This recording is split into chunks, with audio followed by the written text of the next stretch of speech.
Joining us now in the roundtable, we have Martha Bennett is with us in Roanoke. Jennifer Brown is with us, taking on the swamp machine in Roanoke. Now, here's another person who's been battling swamps his whole life. E.W. Jackson, running for U.S. Senate. That race will be decided in Virginia to be the Republican nominee on June 12th, in the primary on Tuesday. That's a real live primary where you go and vote, not one of these crazy conventions that we have in Harrisburg. But there's three candidates in there. The favorite, Corey Stewart, House of Delegates member Nick Freitas, and the closer, E.W. Jackson, who's got a big speech in Charlottesville on Sunday. E.W., good to have you. Well, now, John, morning, E.W. I usually say thank you for having me, but after these things that you said about some people that I know, I'm not involved in that 6th district conflagration. Don't get me wrong. I'm out of that. But my goodness gracious, I can't endorse these things that you've said about all these people. I mean, I'm not, intimately involved, but a lot of these folks you mentioned are my friends, and that's why I am staying out of it. So don't get me involved in that.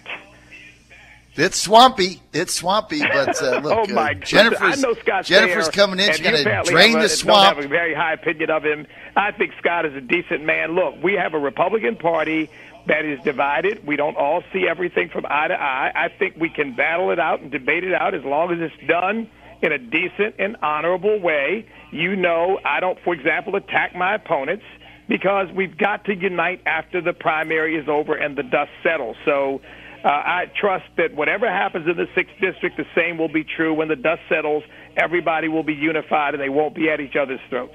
But you can't rig stuff, EW. You can't cheat the system, manipulate rules, I don't know anything rig about the that. I don't live convention. in the 6th district. I don't know anything about anybody rigging anything. I'll leave that to you and them to work through that. But I just don't want anybody to think I've come on the program to take sides in that battle. Honesty is the best policy. Yes, sir. Don't you agree with that? You know me. And look, the reality is I have never been a person. I've always said if Republicans are going to win, when our primary fights, our convention fights are over, we've got to have conducted them in such a way that we don't feel like we've been personally insulted and offended, so that we can say, okay, we had a disagreement on policy, we don't agree on this, that, or the other, but the Republican is still going to be better than the Democrat, so now let's all get together and fight to make sure that at least a Republican wins that seat. So, that's always been my attitude and my policy, and that just comes from the heart as a practical matter. It's the only way we're going to win. Don't cheat.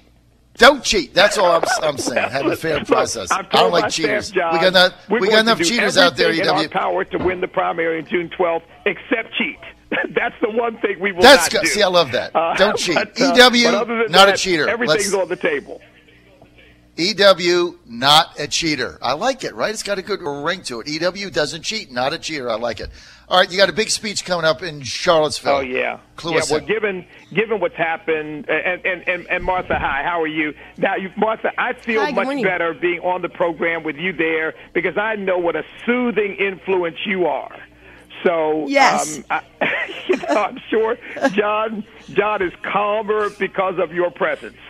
But look, this is an important speech, given what's happened with Kanye West and this whole thing with Candace Owens and this whole thing of all black people have to be Democrats. All of that has a veneer of racial division to it because the whole notion is that Democrats love black people, Republicans hate black people, and therefore all black people have to be Democrats.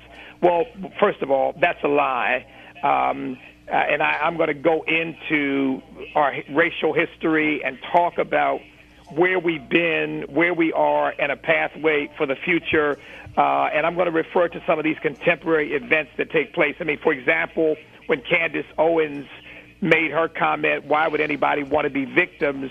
Tom Arnold issued a vicious, nasty attack. I mean, it was nasty. It was profane. It was ugly. It was personal. I'm going to explain why people respond that way when a black conservative violates the liberal orthodoxy and comes out with a different opinion. Why do liberals get so worked up? I think there's a reason that most people don't understand. So I'm going to talk a little bit about that and about the whole racial climate, the Confederate statues, and what I hope is I will move the discussion forward so that we begin to look toward the future as opposed to looking toward the past. So what ground do you see yourself breaking in Charlottesville? Because you've really billed this speech as defining for both your campaign and for the party. I know you're willing to bus people down there. You got a bunch of buses going, which will let you promote that for a couple of minutes. But what you just said, we've heard you say, EW, many times. Why is this speech in Charlottesville, in your opinion, going to be a defining moment for the Republican Party of Virginia? Well, because to be very honest, I think part of it is I am going to offer a way to deal with this whole issue of the Confederate monuments. I am going to talk about our founding fathers as slave owners and how we should approach that and how we should look at that. I'm going to talk about race in America in what I consider to be a context that most people don't see. Now, you say you've heard it because you and I have talked, but most people who will probably hear this speech, because we're going to be live streaming it, will never have heard the things that I'm going to say because, frankly, and I'm not, forgive me if that sounds a little self-serving, but I'm the only person who comes at these issues with the perspective that I bring to them. I've never heard anybody else do it. And so for people who are hearing it for the first time, it will be groundbreaking.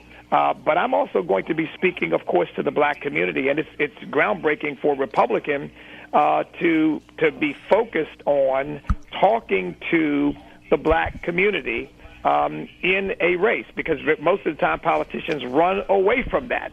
I'm going to dive headlong into that, and I think by the time I'm done, people will have a whole lot to think about. They may or may not agree with everything I've said, but I think they're going to have a whole lot to think about in terms of charting a course for the future. And look, the bottom line is this.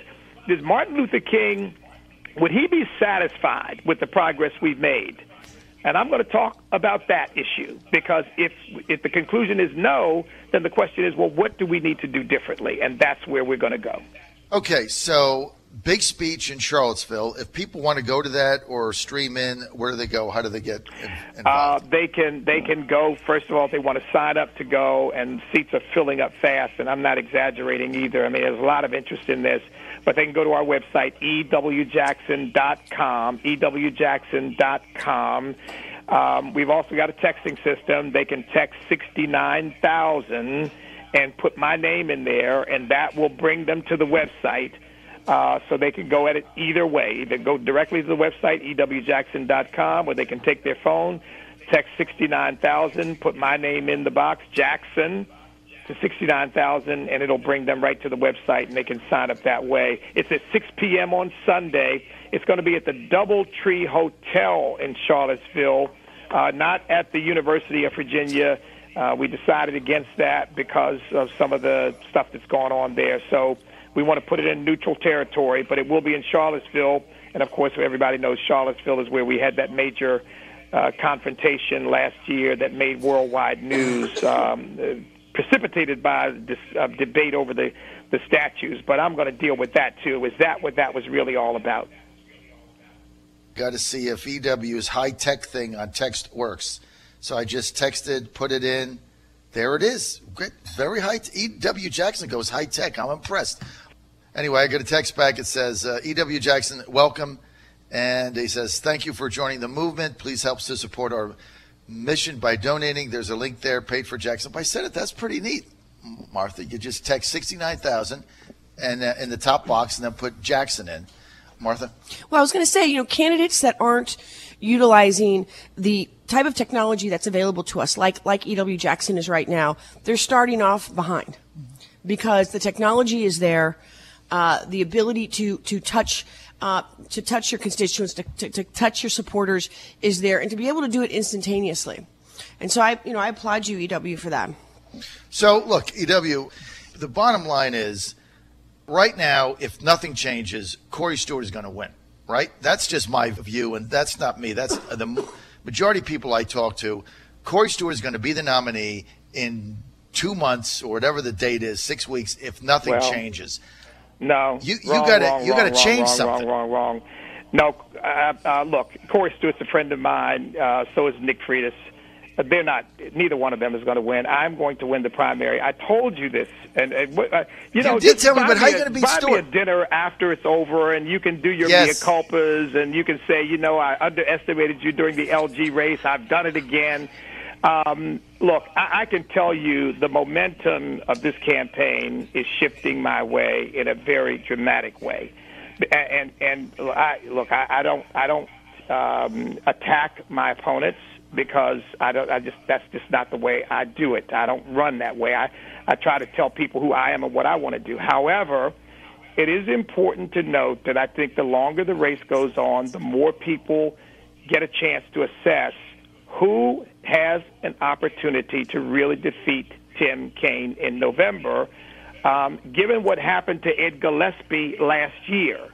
And I'll tell you, John, I think the more I make my case, the more people are concluding, that Corey is a nice guy and Nick is a nice guy, but E.W. Jackson really, as a practical matter, is the only guy that really has a shot at defeating Tim Kaine. And I think more and more those people are coming over and joining the movement, and I'm seeing it everywhere I go in the Commonwealth. So, look, we've got another 6.5 weeks, so I don't know what you're reading right now, but I'll tell you the poll that matters is the one taken on June 12th.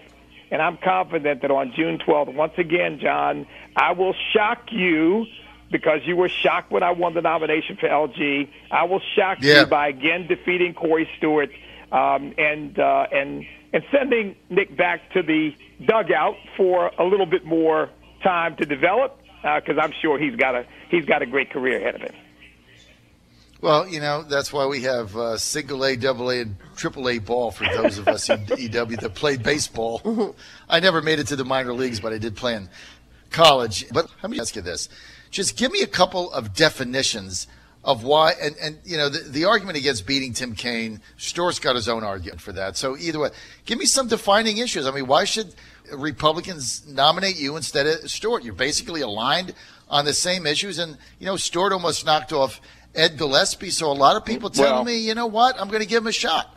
No, actually, Frank Wagner almost knocked off Ed Gillespie. Frank Wagner got 50,000 votes. Those votes would have never gone to Corey Stewart. Had Frank Wagner not been in the race, it would not have been close. Ed Gillespie would have won overwhelmingly. But Frank Wagner threw a little bit of a monkey wrench into the works, and he almost helped Corey defeat Ed Gillespie. That's number one. But look, number two, you got to ask the question, who are the biggest constituencies in the Commonwealth? Evangelicals, number one. 30% of the population self-identifies. Veterans, and I know Nick is a veteran as well, but so am I. But I reach both of those constituencies. And by the way, not just because I'm running for office, but people know E.W. Jackson has been in the pro-life movement for 35 years. E.W. Jackson has been in the pro-family movement defending our First Amendment rights for 35 years. E.W. Jackson is a senior pastor and knows what we are dealing with, what we go through in our churches, and the pressure that is on us to try to conform to this culture. My other opponents, they can't. My competitors, they can't really say that. The other thing I would add is this, and, not to put too fine a point on this, but the reality is that if you scare the daylights out of black voters and they think that you are coming to get them, they will turn out in droves. And if they turn out in droves against the Republican, we cannot win. It is just that plain and simple. And I've got a plan for dealing with the problems of the inner city because that's where I come from. That's who I am. It is a conservative plan that solves those problems, and I don't hear anybody else even talking about it. I mean, my goodness, Nick and Corey are already arguing about their own ethnicity, let alone reaching out to black and Hispanic voters. So, look, I mean, as a practical matter, if we're going to win in November, it's going to have to be E.W. Jackson carrying the banner. And the only deficit they've got against me really is things that I said in my LG campaign. And I learned an important lesson about communicating respect and dignity for all people, and that includes gays and lesbians and transgenders. I love them just like I love everybody else. Look, I'm still a Bible-believing Christian. My convictions haven't changed. But I do want to make sure that people know that my heart is open and I have respect for every human being. I can do no less than that. I would have to represent everybody in the Commonwealth. So those issues that were used to dog me last time, we're going to deal with those issues in an effective way. And we're going to defeat Tim Kaine. And John, I just can't wait to see the look on your face after November 6th of 2018 when you say, I can't believe you did it, but we're going to do it. I want to believe you because I got burned the last time. I don't like to get burned 2 times. You know, there's an old saying, EW, there's an old saying, fool me once, shame on me, fool me 2 times, and I'm just an idiot, you know, too stupid to have a job. So I got to figure this one out. I want to believe you. I want to believe you. Okay. I know. It's a John Frederick saying. I want to get one phone call in, even though we're way over our time. George in Newport News, you got a minute left. You're on the air. No problem. Can you guys hear me this time? Yes, go. George. Okay. Hey, Mr. Jackson, you were awesome at the Republican dinner up there in Richmond. You're a very dynamic speaker, and you're a nice guy. I just wanted to ask you about going forward. I just wanted some specifics on, you know, how are we going to turn this state around as far as how many seats we lost? I mean, John did a show last year from the Democratic think tank, and I, as a listener, took from that how organized they are and how focused they are, and I just think it's a tough nut to crack. What are some ways that we can get some of these seats back? It just feels like it's almost an impossibility with the numbers that came out there. But what do we have to do, man? Let's turn this state around. Well, thanks for the question, George. And look, the first thing we've got to do is we've got to win in 2018 because whoever wins, if a Republican wins the Senate seat, that Republican effectively becomes the leader of the Republican Party for the Commonwealth of Virginia. And that Republican is going to have a great deal of influence on what the party does. It's going to be that leader to help the get its act together, to work with whoever that leader is that the party chooses, act together and make sure that we, first of all, keep these congressional seats that are at risk right now. The 2nd, the 10th, the 7th, those are at risk. And if we nominate the wrong person, those could go down with that candidate if we don't do a good job. We've got to reach other voters, people who agree with our values but have been lied to that we hate them. And that includes black and Hispanic voters who vote against us overwhelmingly because they've been indoctrinated into believing that we Republicans hate them. We want these folks to succeed in life. We want them to fulfill their God-given potential, but we as Republicans have not made the case to them that we want their kids to have an education, we want them to have a decent job, we want them to live in safe communities, be able to go back and forth to work and school without being caught in the crossfire, which is what happened last night. 2 women shot last night in Newport News because 2 thugs broke out their guns and started shooting at each other, and 2 innocent women sitting in the car got shot. I mean, this stuff has got to stop, and we Republicans have got to tell them we've got answers, and don't listen to the racial demagoguery coming from the left because that's all they have, but they're not solving the problems that can help make your life better. And I'm going to take that message with a vengeance into these communities and begin to pull some of those people who are ready for change because they see nothing's getting better. We're going to pull them over. I want to our believe, side. EW. I want to believe you can win this race. My wife says you can win. I really want to believe. I can't pick another loser, okay? I got to believe. I mean, you hear him, and it's like, I want that guy's my nominee. But you just got to ask yourself, you know, I mean, Corey Stewart's got a lot of money. There's a lot of people that, give it to him. He's earned his shot. But, look, we'll see how your speech goes in Charlottesville. And let me just tell you this. You're making a believer out of me, Jackson. Because we got off to a late start. We know that Nick started early on. He was laying the groundwork. In fact, he got my friend Martha before she even knew I was going to get in the race. And Corey, of course, has been running perennially. But let me tell you who I've got with me. I've got the billionaire philanthropist Foster Freeze. He is with E.W. Jackson. Oh, Foster's a good friend of mine. He's a good friend of mine. Governor Mike Huckabee has endorsed me. Senator Ted Cruz with his dad, Reverend Raphael Cruz. They are helping me. So let me tell you something. We are raising money, and people are going to be shocked at what we're able to do before the primary happens. And we're going to, as a matter of fact, I don't mind saying, Jenny Craig is with me. All you Weight Watchers out there. Hey, don't be talking about losing weight to me. Fine, John. We just got off to a later start than anybody else. But Corey got into the race for lieutenant governor earlier than I did, and I still beat him.